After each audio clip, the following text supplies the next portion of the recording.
আসসালামু আলাইকুম গাইস, তোমরা সবাই কেমন আছো? আশা করি সবাই অনেক ভালো আছো। আমিও অনেক ভালো আছি। তো এটা আমার লাইফের ফার্স্ট ব্লগ ভিডিও। আমার পরিচয় বলতে গেলে আমার নাম নার্গিস পারভিন। আমি ময়নাগুড়ির ছোট্ট একটা গ্রাম থেকে বিলং করি। লাইফে অনেক স্বপ্ন ছিল পড়াশোনা নিয়ে এগিয়ে যাব, কিন্তু দারিদ্রতার কাছে হেরে যাই। তাই গ্র্যাজুয়েশন কমপ্লিট করেই পড়াশোনা ছেড়ে দেই। আপনারা তো জানেনই, মধ্যবিত্ত ঘরের মেয়েদের স্বপ্ন থাকে কিন্তু সামর্থ্য থাকে না, অনেক কম পরিমাণেই স্বপ্ন পূরণ হয়। তো গাইজ, আমি একটু নতুন স্বপ্নে পা দিয়েছি। জানি না সাকসেস দিতে পারবো কিনা, তবে তোমরা যদি আমাকে সাপোর্ট করো, ভালোবাসা দাও, তাহলে হয়তো আমি সাকসেস হতে পারবো। তো তোমরা অন্যান্য ব্লগারদের যেরকম ভাবে সাপোর্ট করো, আমি আশা রাখছি যে তোমরা আমাকেও সাপোর্ট করবে।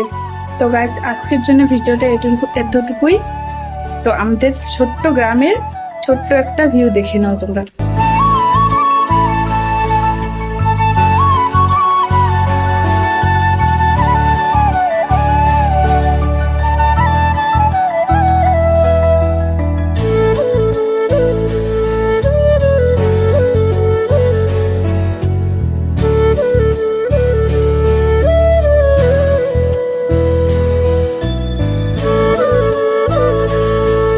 তো গাইজ, তোমরা আমাদের গ্রামের ভিউটা তো দেখেই নিলে। তো আমার ভিডিওটা যদি তোমাদেরকে ভালো লেগে থাকে, লাইক করবে, কমেন্ট করবে এবং আমার চ্যানেলটাকে সাবস্ক্রাইব করবে। তো টাটা, দেখা হচ্ছে নেক্সট ভিডিওয়ে।